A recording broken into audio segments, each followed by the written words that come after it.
What's your best example of he had it coming? I used to work at a high volume 24/7 emergency animal hospital between the good and the bad parts of town. I've been working there for about a year. We hired this new doctor. During lunch, I really enjoyed sitting by myself in the back parking lot, away from public view, because I could read, nap, cry, or spend the hour collecting thoughts and what have you. Now, back to this doctor, Dr. D. A lot of people loved her. She was new and fresh, and she was radiant. At first, I really liked her too, but something happened that I don't really understand. She began to single me out. She would yell at me in front of clients and tell me all the things I do are wrong, even when I asked her to show me her way. She would show me the exact same thing I was already doing. She literally removed all the confidence I had as a vet tech, and I had to work with her as I am the swing team and she is the swing team doctor. I remember not ever taking lunch and getting grilled at in front of other doctors, even though I was doing so well before she came along. It was hard.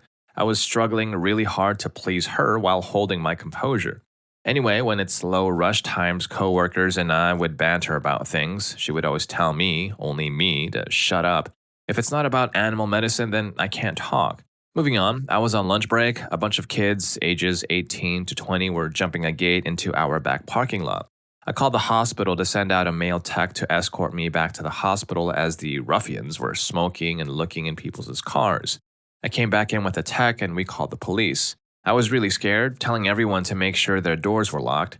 Dr. D gave me the, "You clocked in, stop talking about that, you're only allowed to talk about work" spiel in front of everyone. A week later, her car got smashed in and her wallet was stolen. In it, she left $450 in cash on her car seat because, well, she's dumb. It was a new car too, but apparently she had other cars which also got broken into weeks later. And that, ladies and gentlemen, is why we should all just be nice, because we never know. We never know when karma is going to come back and bite us for being mean people. Story 2. My now ex-wife was cheating on me with a then very good friend of mine. His fiancée was my ex's best girlfriend at the time. She discovered some less than savory texts between my ex and my friend. I caught him leaving my house one evening when I was out of town with work. Everything was exposed, and for whatever reason, I took some of the blame and tried to work things out with her. She wasn't having it. She said she was never happy and that we never should have gotten married in the first place over 4 years earlier. Fast forward a little bit, I moved out of the house and I got a call from her sobbing over the phone saying she just lost her job. Apparently, she'd been bringing her new boyfriend around to her job, which had her working at an all-girls Catholic school certain days during the week. The school didn't like the example she was setting for these impressionable young girls, and they called in a complaint about her. Pile this on top of her overall crappy performance at work, and she got fired on the spot. Justice. But wait, there's more. She couldn't afford the mortgage payment and stopped making payments altogether. They had to short sale her house for about 25% of what she still owed. Credit screwed for years. She moves back in with her parents and brings the dude with her. Within a year, she's pregnant, and although we aren't friends on social media anymore, I do still keep in touch with her father. He was more of a friend to me than a FIL, and that's what hurt the most. I've seen some photos of her baby that my ex-FIL has posted, and I'll have to say that is the ugliest baby I'd ever laid eyes on. I might be biased, but I've also confirmed with others that this baby is hideous. Karma's a witch, and I'm now with the most perfect girl I've ever met, and we've been going strong for almost 3 years now. Alright, quick show of hands, how bitter does this guy sound to you? Because come on, no baby is ugly, right? They're all cute, cuddly, and bubbly. If anything, his ex does deserve all the money problems she's got herself in. But what I don't understand is how you can still be friends with a quote-unquote friend who stabbed you in the back so deeply. Story 3. My ex dumped me for his friend.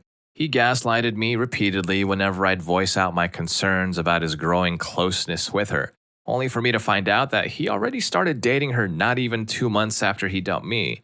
They made their relationship official on Facebook in September last year, but were apparently dating as early as February 2016. He lied to friends whom he knew would call him out, but was pretty upfront about this to his enabler friends. The truth only came out fairly recently. He also gossiped about me with his enabler friends and the woman he dumped me for. She isn't innocent or blameless. She knew full well that my ex and I often had arguments because of her. Not even a year into their relationship, she started 2017 by dumping him. In March, he cornered her at an event she was staffing and got her to agree to talk to him. They supposedly resolved things and became friends again, but their friendship soured after she publicly shared her story about being cornered. He got upset and said that she should have talked to him about the matter privately. He also said that she should have been honest with him instead of pretending that everything was okay. Now they're not even friends, and some of her friends have also cut ties with him. And not only that, some of his former friends have also not been talking to him as much because they felt betrayed and lied to when he told them crappy things about me, lied to them about his feelings for that woman, still tried to defend himself after they found out when exactly he started dating her and cornered her. Some of them even got in touch with me to apologize for taking him at face value and believing the gossip. Meanwhile, I'm focusing on living healthier and haven't had negative thoughts in a year thanks to therapy. I'm pretty sure that my life, while not perfect, is better than his at the moment. And isn't that the best form of revenge? To not actually have to actively seek it, but rather to just focus on yourself and then be a way better version of yourself than while you were with your ex, so they look back at you and regret all the BS they did in the past. Story 4. I used to work at this burger joint called The Works. The food was really good, but just really pricey. Anyway, this one new guy named Jay gets transferred over from another restaurant to ours so he can do his co-op and also go to school. Long story short, he was a piece of crap from the start. He came in and basically thought he ran the show, bossing everybody around and treating them all like crap. The owner loved him, but all the staff hated him. Anyway, during one of our dinner rushes, I was on fryers and was deep frying some French fries for an order. Jay, who was topping the burgers, would sit there and crap on everyone for going too slowly. We're making great time, and the food will be properly cooked, prepared, and sent out in 15 minutes max. It was honestly going really well and everyone was doing great, yet Jay still crapped on us for every little thing. He started to yell at me for not getting the fries on the next order yet. I checked the fries and they weren't cooked yet, so I kept them down and told him they weren't done yet. He muffled something under his breath and stormed across the line to come check on them. Anyway, we have this one deep fryer that didn't have any baskets and was basically used as a backup in case we needed to clean out a fryer during the rush. On his little storm across the line, he slipped on something and tried to catch himself but fell right into the empty deep fryer. Like his entire hand and part of his arm just went straight down into that thing. He pulled it out about 0.2 seconds later, but holy crap was he ever in pain. I didn't even feel bad for him. The rest of the shift went a lot smoother too while his bossy self got driven to the hospital by our manager. Alright, so I guess that dude was an a-hole. He definitely sounded like one, but I still wish that on no one ever. That must have hurt like crazy. And I'm sure that's going to be a scar he's going to be living with for the rest of his life. Worse, it's probably going to make him super bitter and even more of an a-hole. Story 5. At my work, a banquet hall, there are stewards. We clean the dishes, and kitchen staff. They clean kitchen utensils and cook stuff. Now, at my job, there isn't always something to do. We have to wait for the dishes to be used, for them to get carted downstairs to our big industrial dishwasher. Then we load them up and take them out. One day, I was not at this job at the time. My coworkers were sitting, waiting for the dishes to come downstairs so they could clean them. Our bosses hate when we sit around, but we do it anyway since they usually don't come downstairs to check on us. Well, that day, the kitchen staff came downstairs, saw the stewards, my coworkers, sitting around, and reported them to the boss. The boss went downstairs and said, you, go home now. He was pretty mad. They didn't go home, they started to find something to do. Well, the stewards were annoyed that the kitchen staff would rat them out like that, but they didn't say anything. They waited for revenge. One day, during a busy night, the kitchen staff came downstairs with some of their dirty dishes and asked if we could clean them in the big industrial machine so they didn't have to. Immediately, the stewards told them, nope, you ratted us out, we aren't going to help you out. So the kitchen staff ended up having to stay later than usual and do more work cleaning each of the dishes by hand, upstairs where they're supposed to anyway. Story 6. I had been go-karting with a colleague before. I won and he came in second or third, I can't remember. It was all good fun, but we were a competitive bunch and I'm sure his lower tier podium stung quite hard. Fast forward a few months and the guy was given a free go-karting session by a supplier. He'd invited everyone in the department, we're talking circa 30 people, except for me. And this was planned months in advance. There was no conceivable way that he could have simply forgotten to invite me. He'd invited my closest colleagues and even staff who'd simply sat near the department. On race day, the department director was excitedly asking everyone if they were looking forward to it. He was a huge motorsport fan. He approached me too, but I explained that I wasn't allocated a space. He was shocked. He knew that I also really enjoyed racing, made a call and got my name put down. My colleague caught wind of it and cited how we'd have to have one person left behind to man the phones. The director waved his hands around and said, "It's fine if it's only gonna be for a couple of hours." Just then, the phone rang. My colleague answered, and it turned out to be a major issue with one of our systems. He was automatically roped into staying behind to deal with the issue, and he missed the race. I then went on to win, again. Colin, you absolutely had it coming. Story 7. I was at the beach and this lady was sunbathing in front of me with one of those aluminum tanning sheets. She had leftover food in a styrofoam container wrapped in a plastic bag, and a couple of seagulls were beginning to grab at it. About 6 or 7 were sort of pecking at it, and I got up to shoo them away. More had congregated, and I tapped her shoulder to let her know what was up. She looked at me, rolled her eyes, and literally waved her hand, dismissing me, then laid back down. The 6 or 7 seagulls had doubled, and I once again got up, shooed them away, and alerted her to the upcoming disaster. She once again rolled her eyes and was clearly not to be bothered by a concerned beachgoer. At this point, I was mildly hallucinating at the edibles I had eaten earlier and said, "Screw it." I watched about 50 seagulls devour her leftovers. She got up in a frenzy with birds and food everywhere. Never have I ever laughed and pointed so hard at a person in my life. It was uncontrollable. Tears were streaming down my face as she got up, terrified and shocked at what just happened. It was so satisfying. I don't think I've laughed harder at anyone else's expense since. Just thinking about it now brings back wonderful feelings.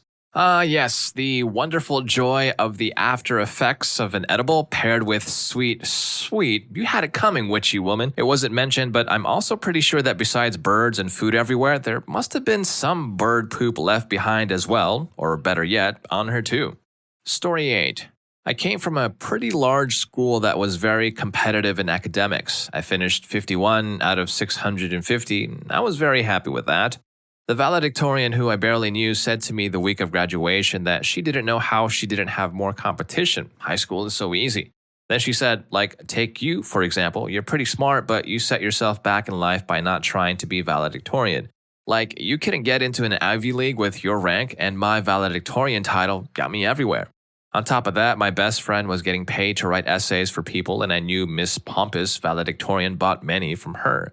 I mostly forgot about this girl and moved on with my life. I graduated college, moved back to our hometown, and got a good paying job. The first weekend back, I ran into her. She works as a cashier at Target. You bet I went through her line to say hi. I sincerely wish her all the success in the world now, but it was also good to really see that reality find her. Karma can be a real thing, huh? Especially when someone's practically begging for it, like with this girl. I'm missing a few parts, so I'm super curious as to what happened in her life between getting valedictorian and that job at Target. But if you've ever witnessed a truly epic comeuppance, head over to the comments and please do share your story. In the meantime, please also hit like and subscribe if you haven't already. It super helps me out on this channel. Thanks in advance, and let's go ahead and get back to the stories. Story 9. When I was 18 and stupid, I met this guy through a mutual friend. Originally, he was just my dealer, but we started hanging out.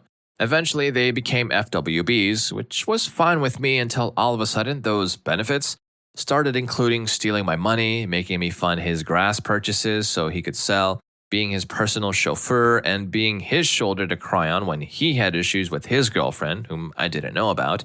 He got super manipulative, and it got to the point where he was waking me up at 3 a.m. for his random favors. Finally, around October of that year, I had this weird feeling that I shouldn't be around someone so manipulative anymore, and I cut him off. He ended up pestering me on Facebook, trying to make me feel guilty for not helping him anymore. In January, I was watching the news and saw that he got offed on his front porch. Supposedly, he owed someone money for substances. He lived. But man, there was nothing more satisfying than seeing that news broadcast. To this day, I feel like a sicko for enjoying it. Story 10. I had a guy tailgating me on a remote stretch of highway. I was just going over the marked speed limit of 50 miles per hour. After a few minutes of this guy just a few feet behind me, I sped up 5 more miles per hour, but he continued to tailgate me. At that point, he was so close behind me that I couldn't see his headlights in my rear view mirror anymore. After close to 10 minutes of this guy tailgating me, I finally come to a straight stop and the guy makes his move to pass. I didn't want to make it too easy on him, so as he went to pass, I also sped up. At this point, I'm going close to 65 and a 50, and the guy passing me is going much faster than that. He just has time to pull back into his lane when a state trooper comes around the corner, traveling in the opposite direction. I looked in my rear window and saw the trooper slam on his brakes, put on his lights, and swing a U-turn in the middle of the highway. I pulled over only to have the trooper speed by me and pick up the tailgater instead. I waved as I drove by and never laughed so hard in my life. Seriously, you tailgaters, what is up with you? Are you just bored being by yourselves on the highway that you feel like you gotta come up so close to me I can't see your headlights anymore? But hey, two wrongs don't make a right, so I wouldn't be playing that game either just to get back at him, especially going beyond 50 miles per hour on the highway. At least in this case, the law got the right guy and made him pay. Story 11. This kid I go to school with, I met him my freshman year and I could tell right away that he was a huge prick. He would constantly brag about all the substances he used and he would call girls fat and stupid right to their faces. He even hawked a loogie on one of my good friends who tried to get into his frat's party. This kid is also 6'3", 220, so unless you're that big, there's nothing you can really do. Well, just last week he called some girl fat and when she got up in his face, he knocked her out and literally body slammed her friend for coming to her aid. The girls went to the police and told them everything. When they went to his house to arrest him, there was paraphernalia in plain view, so through reasonable cause, they searched his room. They found a ton of substances, so he's going to jail with the intent to sell. Lesson to be learned? Karma's a witch. No matter how big you are, 6'3", 220 or what, you can't compare next to a police officer with a gun in his holster. And for reals, who hits a girl? You don't have to hit a girl, or anyone in that case, it's 2024. Story 12. One morning I stopped at Dunkin' Donuts on my way to work for some coffee. It had already been a not so great morning, so I wasn't in the best mood. The guy a couple of people ahead of me got a large iced coffee, which is 32 ounces at Dunkin' Donuts, and he ended up being parked next to me in the parking lot. So I'm getting in my car and happen to glance over and notice that he's in his car, but his giant coffee is on the roof of his car. So I waved at him and pointed to his roof. He looked at me, and for whatever reason, his reaction was to flip me off. I don't know if he thought I was making some kind of rude gesture or if I was just a weirdo or what, but I got to watch him pull out of his parking space. His coffee stayed put while he backed out, but as soon as he braked to shift gears, that thing just dumped all over his front windshield. It was honestly one of the most gratifying moments of my life. Story 13. My friend, I'll call him Zeke for convenience, and I would go to this old dock from time to time just to hang out and talk because that area was beautiful and there was an old building where an event site used to be. So we just dig through the massive lost and found, get a spray paint can, and do some hip cool art, memes mostly. Well, one time Zeke brought a friend who was on Snapchat or something on his phone the whole time yelling about some stupid breakup, like screaming. He got aggressive because we told him to chill. Well, Zeke wanted his phone back eventually, but the friend refused to give it to him because that friend was a prick. The friend proceeded to drop rather than catch his phone over the 30 feet of deep water. I grabbed the phone and calmly said, "That was stupid." The friend whipped out his own phone, but he preferred Zeke's? I'm still not sure, and he said, "Watch this."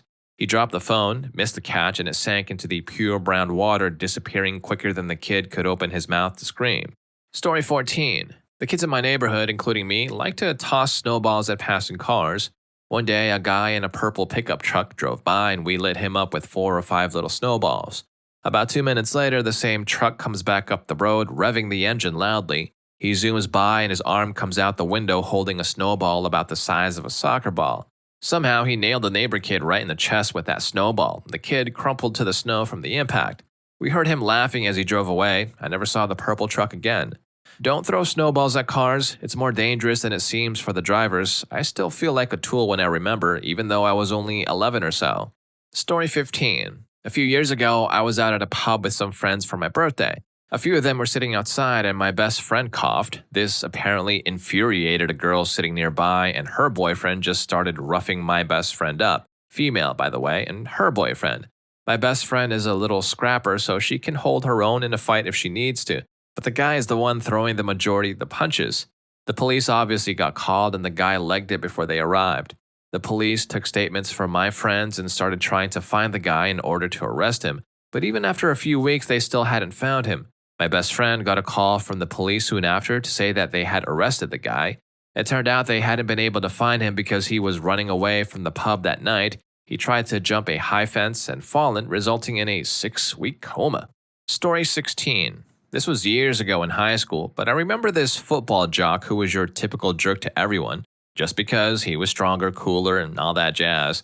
He also did substances that he thought made him cool. He and I didn't get along well, even though we were on the same team, because he loved tormenting people and I'd tell him to stay away. Anyway, it was his dream to join the army and become a ranger out of high school. On graduation night, our school went to Disneyland and he never showed up for graduation. I found out later that he tried sneaking substances into Disneyland on graduation night, and since he had turned 18 recently, they booked him as an adult. You can't exactly become a ranger with a record of dealing. I felt like that was payback for all the nonsense he had pulled for years in high school. Alright everyone, that's enough had it coming confessions for now, and let's be honest, some of those were pretty epic and well deserved. But hey, if you're into stories where the good guys win, then head over to the next video. What's your best karma story? Story 2 is so satisfying. I'll see you there, and thank you for watching this one.